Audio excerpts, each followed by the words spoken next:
Yo, what's up, guys? It's your boy Kids here, back at it again with another video. And yeah, okay, so how y'all been? As you can clearly see, a lot of stuff has changed. I have not uploaded for probably a year, and I apologize for that, but things have been very, very, very busy for me. And it's been kind of a tough year. Not too long ago, my grandma had a stroke, and we've been kind of dealing with a lot of stuff during the family stuff. Anyways, with that being said, I'm going to be posting another video today for you guys, something really cool, and I really do hope you guys enjoy. And with that being said, let's get into the video. Hit it! 14 know what the fuck going on. Yeah, I'm a rich motherfucker. Tell that bitch I love her. I'm just trying to cut her. Okay, so first things first, like I said before, a lot of stuff has kind of happened for the past year, and we all know that it's been crazy. So please definitely bear with me. I will be trying to get back into my old groove, especially during the summer. Since I have a lot more time, I'm not doing school, I'm not working as much. So with that being said, I'll have a lot more time for you guys. Anyways, with that all said and done, let's get into this first new what if Deku had a first gen quirk. So we start our story off with Deku at a young age, and he is very anxious to figure out what his quirk is. As his mom gets ready to walk out the door so that she can take him to the doctor so that he can get himself checked up, Deku is excited, holding his All Might toy and shaking his head and singing, "Mom, I'm gonna have a quirk, I'm gonna have a quirk." But in reality, Inko is actually kind of worried. Deku has not really shown any signs of a quirk, and his teacher showed a little bit of concern that Deku's quirk has not even shown up yet. So this is the whole reason why she's taking Deku to the hospital, so that she can make sure that her fears aren't real. As Deku and Inko both walk into the doctor's office, they finally get the chance to see the doctor after a few moments of waiting, because we all know that when you go to the doctor, you're not going to be seen first. You're going to probably be seen 27th or whatever the hell, we know.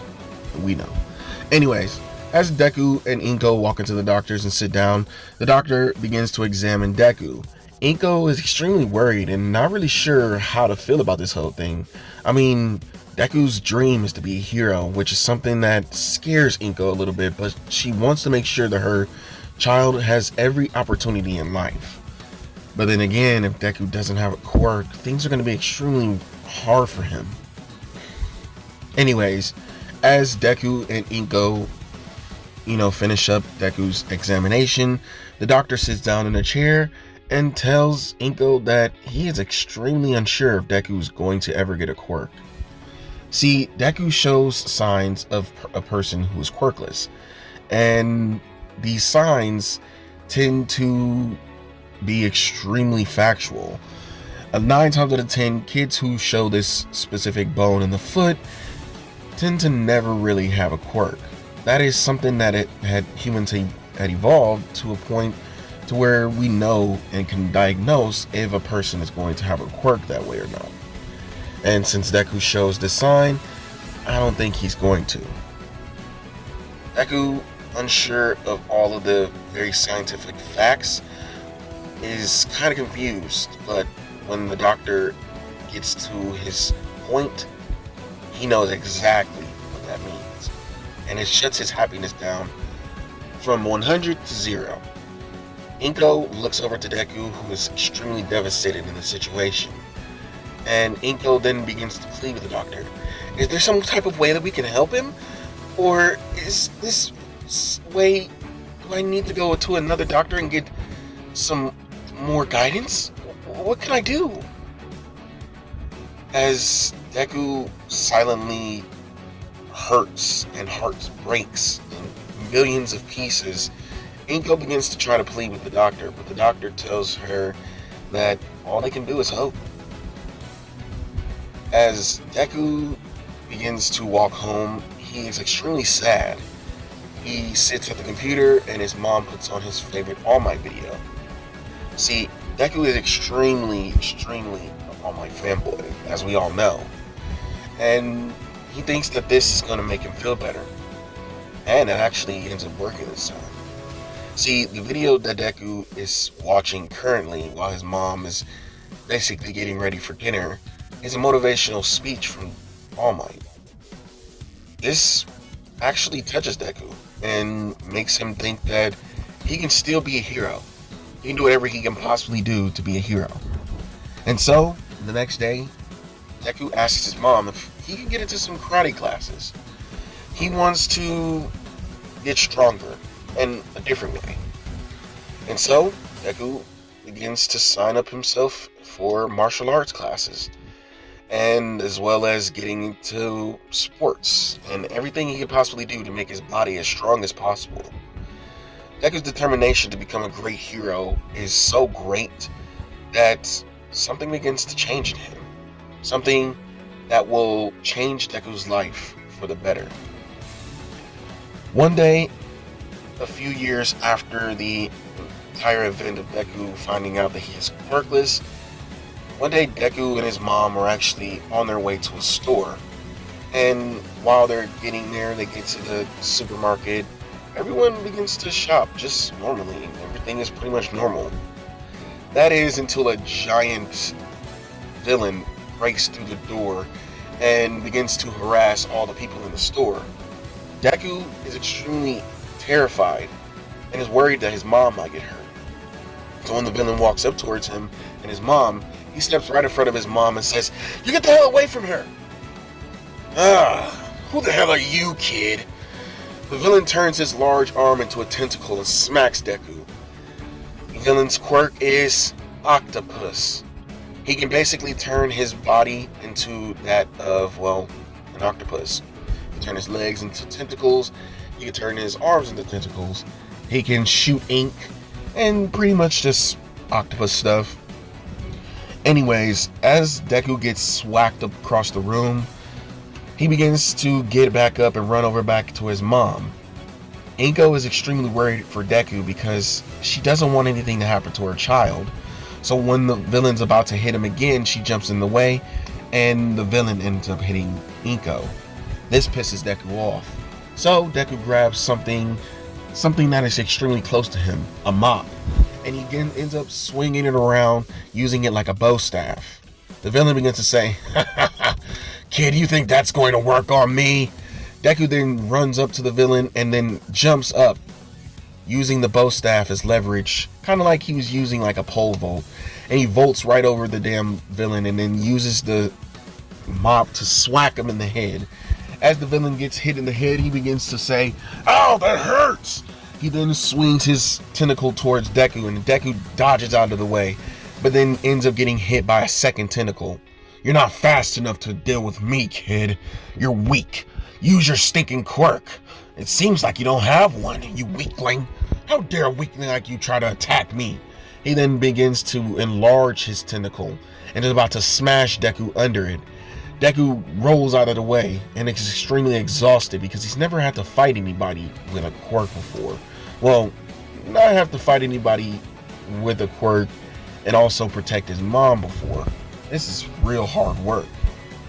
When the police all begin to line up outside, waiting for the heroes to get here so that the octopus can't hurt any of the hostages, as well as so that the heroes can take down this octopus. It seems like he's a pretty strong villain and has been eluding the cops for a while now. Anyways, inside the store, Deku is extremely fighting for his life, and things begin to get really weird. Deku's head begins to actually start to hurt, and he begins to do something he's never thought of. Deku begins to see something manifesting in the air, and next thing you know, he sees a large fist come out of nowhere and punches the villain in the head, knocking the villain through the front of the store door. And he's just like, "What the?" And the large fist dissipates, and Deku's eyes starts to glow a little bit. He's not sure what just happened, but did a large fist just come out of nowhere? Deku is confused, and the cops begin to move in on the villain. And that's when Deku goes to go search for his mom. He's extremely worried. Anyways, after they gathered the villain and the heroes arrived, one of the heroes steps up and asks everyone what happened. And all of the people who saw Deku fighting the villain, the hero comes towards Deku and asks him, "Hey kid, what exactly happened? How did you stop this villain?" Well, I'm not sure. Some strange fist kind of manifested out of nowhere, and well, it just hit the villain and he went flying. How old are you, kid? I'm only 12 years old. What's your name? I'm Azuka Midoriya. For a 12-year-old, you definitely have a pretty good physique. What do you do? I like to play sports, and I love martial arts. And I study. Do you have a quirk? I don't. What? And you took care of a villain? All of the other people in the store told me that you fought the villain yourself. Nah, it was more just luck. And this trusty mop here. He shows the hero the mop very awkwardly, and the hero smiles and laughs at him. Well, you can call me Death Arms. As Death Arms basically shakes Deku's hand and tells him, hopefully one day I get to see you as a hero. Just next time, be a little bit careful. If you don't have a quirk, let us do that work, okay? Yes, I've rhymed. Anyways, as Deku and his mom get to the hospital to check and see for any injuries, when Deku gets to the hospital, the doctors see really no injuries. And Nico is extremely excited and happy because Deku didn't get injured, even though he did get hit a couple times. She's really happy that Deku was able to, help everybody. And she's proud of him because he saved people. Something that Deku's always wanted to do.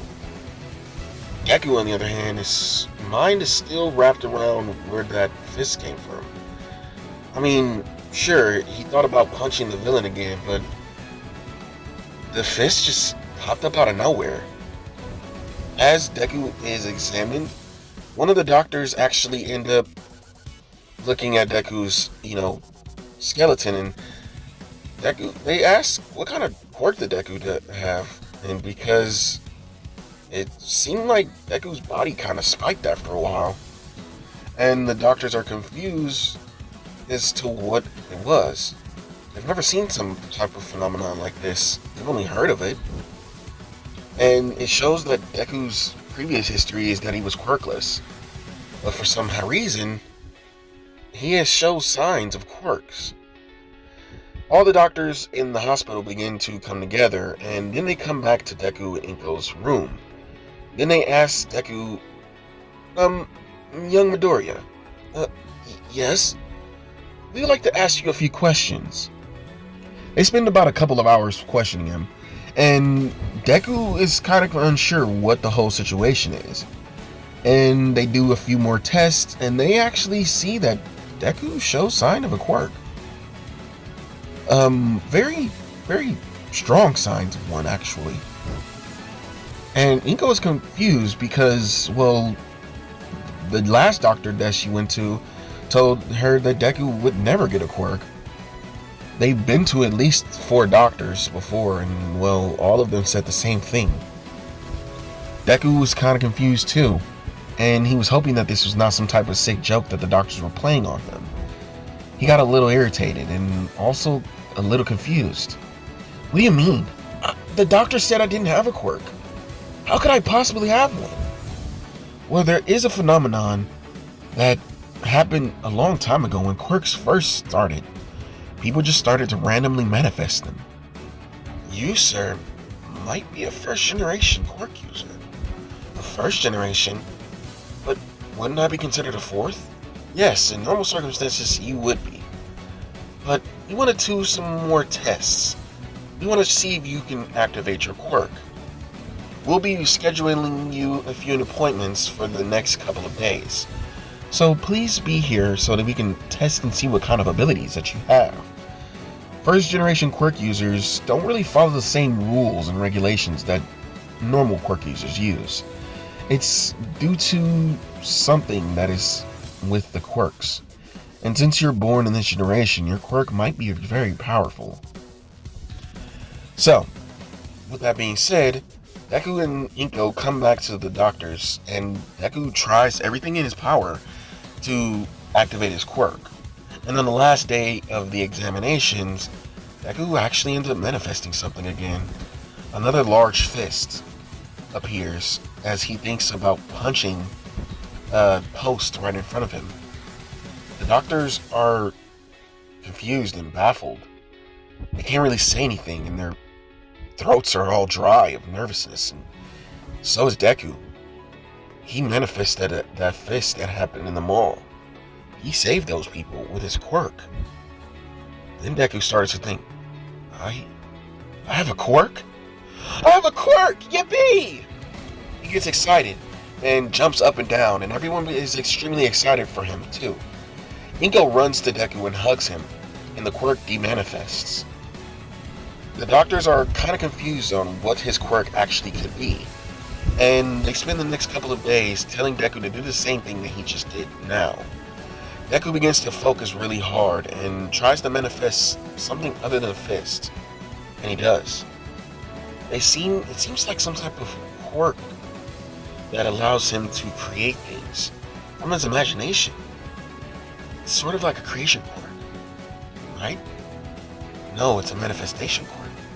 It manifests his imagination or thoughts. You know what his quirk could do? It is very versatile. It's up to his imagination what he can possibly do with this quirk. Really? Do you think he'll be strong? He'll be one of the strongest heroes possible. They then come to Deku and explain what his quirk possibly could do, and all the ramifications behind his quirk. They then give him a bunch of paperwork that basically gives him a quirk tutor and a bunch of other things that allow him to be able to strengthen and control his quirk better. With that being said, they give him some medicine because one of the drawbacks behind his quirk is a very sharp headache that can basically, if he overuses his quirk or he uses his quirk to a large extent too fast, he could easily give himself a brain tumor or brain aneurysm or something. So they tell him to make sure that anything he manifests, he does it at a very small quantity until he can get strong enough to be able to use it in larger quantities. This also affects his stamina. See, anytime he manifests something, it is connected to his mind. So if it's really rudely destroyed, he could also most likely feel some type of pain as well. So they tell him to train up his body as much as possible, as well as train his mind using meditation and stuff like that. But it seems like his quirk has to do with his imagination. Deku is kind of confused, but is extremely happy about this. With that being said, the next couple of years of Deku's life is extremely different. He begins to train every day using his quirk. And this time he has a limit to his manifestation. He can only manifest up to 7 things at a time. That allows him to be able to manifest, smaller things. The larger the thing, the less he can manifest. And let's say if he was to manifest a car, he would probably may be able to manifest probably 1 or 2. He does have a range of how far his manifestations can travel away from him. And he definitely can only manifest things, and it all kind of works off of his own imagination and thought process as well. That's pretty much what his imagination manifestation is, what it's going to be. And yes, that is going to be his quirk for this series. So I really do hope you guys enjoy that. Anyways, with that being said, Deku gets into his final day of school. And, well, things are a little bit different. Him and Bakugo's relationship are more rivals than friends in this series. Bakugo sees Deku's quirk as very strong, and he definitely respects his quirk, and as well as Deku for being as strong as he is. See, before Deku, we all know that Deku learned martial arts and was extremely good at all types of sports. And so, with that being said, he puts that all together. Anyways, as Deku goes through school, things are going to be a little bit different for him. Because, well, Deku and Bakugo's relationship are going to be kind of rivalry-ish, / Bakugo respects Deku a little bit more. He sees that he has a strong quirk, and he's actually really strong himself. Anyways, with that being said, we're going to end it off here for part 1. I really do hope you guys enjoyed today's episode. I really love you guys. I'm so sorry that I've been gone for so long. Trust me, I'm going to make it up to you guys. This is the first video that's going to be coming out, and yes, it looks like my old videos, but the newer videos and newer stuff that I'm going to be doing on the show the channel basically, is going to be extremely new edited and everything like that. So stick with me. And with that being said, I love you guys, and I'll see you guys later. Peace.